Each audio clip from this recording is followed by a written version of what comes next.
Hi friends, welcome to Kavya's kitchen home. ಇವತ್ತಿನ ದಿನ ಬಟಾಣಿ ಪಲಾವ್ ಹೇಗೆ ಮಾಡೋದು ಅಂತ ತೋರಿಸ್ಕೊಡ್ತೀನಿ ಫ್ರೆಂಡ್ಸ್.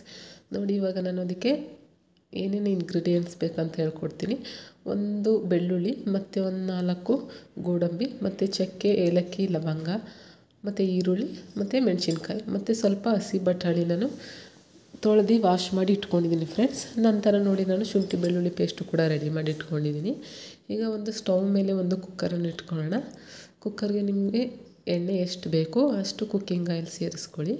ನಂತರ ಅದಕ್ಕೆ ನಾವು ಆವಾಗಲೇ ಸ್ಪೈಸಸ್ ತೆಗೆದಿಟ್ಕೊಂಡಿದ್ವಲ್ಲ ನೋಡಿ, ಬಿರಿಯಾನಿ ಎಲೆ, ಚಕ್ಕೆ, ಏಲಕ್ಕಿ, ಲವಂಗ ಏನಿದೆ ಎಲ್ಲನೂ ಕೂಡ ಸೇರಿಸಿ ಇದನ್ನೆಲ್ಲ ಸೇರಿಸಿ ಸ್ವಲ್ಪ ಫ್ರೈ ಆಗೋದಕ್ಕೆ ಬಿಡಿ. ನಂತರ ನಾವು ಆವಾಗಲೇ ಎತ್ತಿಟ್ಕೊಂಡಿದ್ವಲ್ಲ ಬೆಳ್ಳುಳ್ಳಿ ಗೆಜ್ಜಿಟ್ಕೊಂಡಿದ್ದೀನಿ ಫ್ರೆಂಡ್ಸ್. ಆ ಬೆಳ್ಳುಳ್ಳಿ ಮತ್ತು ಮೆಣಸಿನ್ಕಾಯಿ ಇದೆಲ್ಲ ಕೂಡ ಹಾಕ್ಬಿಟ್ಟು ಹಾಗೆ ಸ್ವಲ್ಪ ಎಣ್ಣೆಯಲ್ಲಿ ಫ್ರೈ ಮಾಡಿ. ನೋಡಿ, ಇವಾಗ ನಾವು ಲವಂಗ ಮತ್ತು ಈ ಸ್ಪೈಸಸ್ ಫ್ರೈ ಮಾಡ್ಬೇಕಾದ್ರೆ ಅದು ಸಿಡಿಯೋ ಚಾನ್ಸಸ್ ಇರುತ್ತೆ. ಸ್ವಲ್ಪ ಕೇರ್ಫುಲ್ಲಾಗಿ ಮಾಡಿ, ಇಲ್ಲಾಂದ್ರೆ ಅದು ಮುಖದ ಮೇಲೆ ಸಿಡಿದು ಬಿಡುತ್ತೆ. ನೋಡಿ, ಇವಾಗ ನಾನು ಒಂದು 4 ಗೋಡಂಬಿ ತೆಗೆದಿಟ್ಕೊಂಡಿದ್ದೆ. ಆ ಗೋಡಂಬಿನೂ ಕೂಡ ಹಾಕಿದ್ದೀನಿ. ಇದನ್ನು ಎಣ್ಣೆಯಲ್ಲಿ ಫ್ರೈ ಮಾಡೋದ್ರಿಂದ ಒಳ್ಳೆ ಟೇಸ್ಟ್ ಬರುತ್ತೆ ಅಂಥೇಳಿ ನೋಡಿ ಈಗ ಹಾಕಿದ್ದೀನಿ ನಾನು. ಅದು ಫ್ರೈ ಮಾಡಾದ ನಂತರ ಸ್ವಲ್ಪ ನಾವು ಆವಾಗಲೇ ಕಟ್ ಮಾಡಿ ಇಟ್ಕೊಂಡಿದ್ದಂಥ 2 ಈರುಳ್ಳಿನೂ ಕೂಡ ಸೇರಿಸೋಣ. ಇದನ್ನೆಲ್ಲ ಹಾಗೆ ನಾವು ಲೋ ಫ್ಲೇಮಲ್ಲಿ ಫ್ರೈ ಮಾಡೋಣ ಫ್ರೆಂಡ್ಸ್.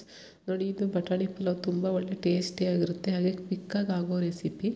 ನೀವು ಕೂಡ ಟ್ರೈ ಮಾಡಿ ನೋಡಿ, ಹೇಗೆ ಬಂತು ಅಂತ ಕಮೆಂಟ್ಸ್ ಮಾಡಿ ಫ್ರೆಂಡ್ಸ್. ನೋಡಿ, ನಾನು ಶುಂಠಿ ಬೆಳ್ಳುಳ್ಳಿ ಪೇಸ್ಟು ಕೂಡ ಆ್ಯಡ್ ಮಾಡಿದ್ದೀನಿ. ಈಗ ಇದನ್ನೆಲ್ಲ ಫ್ರೈ ಮಾಡ್ತಾಯಿದ್ದೀನಿ.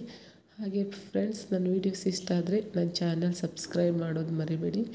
ಹಾಗೆ ನನ್ನ ಚಾನಲ್ ಲೈಕ್ ಮಾಡಿ ಮತ್ತು ಶೇರ್ ಮಾಡಿ ಮತ್ತು ಸಬ್ಸ್ಕ್ರೈಬ್ ಮಾಡಿ ಫ್ರೆಂಡ್ಸ್.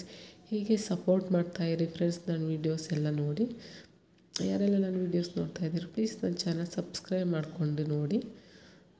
ಬನ್ನಿ ಇವಾಗ ನೋಡೋಣ. ಫ್ರೈ ಮಾಡಾಗಿದೆ ನೋಡಿ, ಇವಾಗ ನಾನು ಫ್ರೈ ಮಾಡಿದ್ದೀನಿ. ನಂತರ ಅದಕ್ಕೆ ಸ್ವಲ್ಪ ಪುದೀನ ಸೊಪ್ಪು ಕೂಡ ಆ್ಯಡ್ ಮಾಡ್ತಾಯಿದ್ದೀನಿ.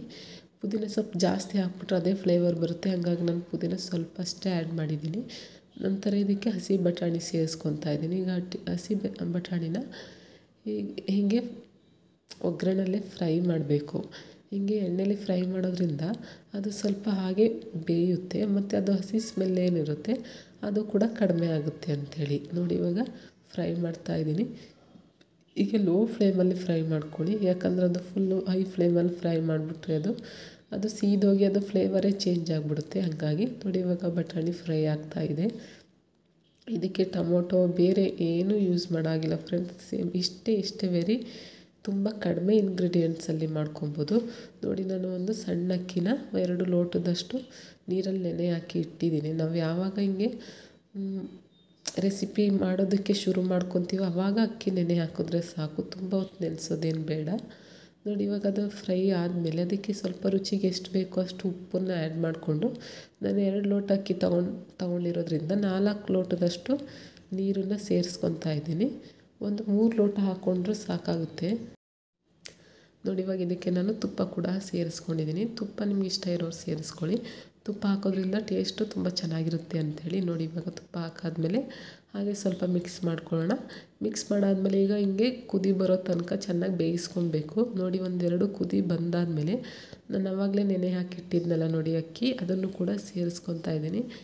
ಈಗ ಅಕ್ಕಿ ಹಾಕ್ಬಿಟ್ಟು ಅದನ್ನು 1-2 ಕುದಿ ಬರೋ ತನಕ ಬೇಯಿಸ್ಕೊಬೇಕು ಫ್ರೆಂಡ್ಸ್. ಯಾಕಂದರೆ ಅಕ್ಕಿ ಹಾಕಿದ ತಕ್ಷಣ ಕುಕ್ಕರಲ್ಲಿ ಲಿಡ್ಡು ಕ್ಲೋಸ್ ಮಾಡಿಬಿಟ್ರೆ ಅದು ಮಸಾಲೆ ಎಲ್ಲ ಮೇಲ್ಗಡೆನೇ ಉಳ್ಕೊಳ್ಳುತ್ತೆ, ಮಿಕ್ಸ್ ಆಗೋಲ್ಲ. ಹಾಗಾಗಿ ನಾವು ಪಲಾವ್ ಏನೇ ಮಾಡೋದಿದ್ರೂ ಅಕ್ಕಿ ಹಾಕಾದ್ಮೇಲೆ 1-2 ಕುದಿಯೋ ತನಕ ಕಾಯಬೇಕು. ಆಮೇಲೆ ಅದು ಕುದೀತಾ ಇರುತ್ತಲ್ಲ ನೋಡಿ, ಆವಾಗ ಲಿಡ್ಡನ್ನು ಕ್ಲೋಸ್ ಮಾಡಿದ್ರೆ ಅದು ನೀಟಾಗಿ ಎಲ್ಲ ಕಡೆ ಸಪ್ರೇಟ್ ಆಗೋಲ್ಲ, ಎಲ್ಲ ಕಡೆ ಮಿಕ್ಸ್ ಆಗಿ ಬೆಂದಿರುತ್ತೆ ಅಂಥೇಳಿ. ನೋಡಿ, ಇವಾಗ ನಾನು ಲಿಡ್ಡು ಕ್ಲೋಸ್ ಮಾಡಿಕೊಂಡು 2 ಅಥವಾ 3 ವಿಷಲ್ ಕೂಗಿಸ್ಕೊಂಡಿದ್ದೀನಿ. ನಾನು 2 ವಿಷಲ್ ಕೂಗಿಸ್ಕೊಂಡಿದ್ದೀನಿ ಫ್ರೆಂಡ್ಸ್.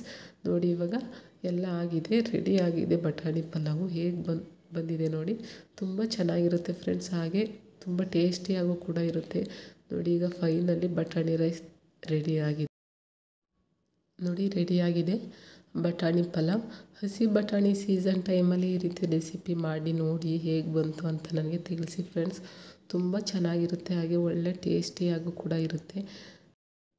ನೀವು ಕೂಡ ಟ್ರೈ ಮಾಡಿ ನೋಡಿ ಫ್ರೆಂಡ್ಸ್. ಹೀಗೆ ನನ್ನ ವೀಡಿಯೋಸ್ ನೋಡ್ತಾಯಿರಿ, ಸಪೋರ್ಟ್ ಮಾಡ್ತಾಯಿರಿ. Thank you for watching.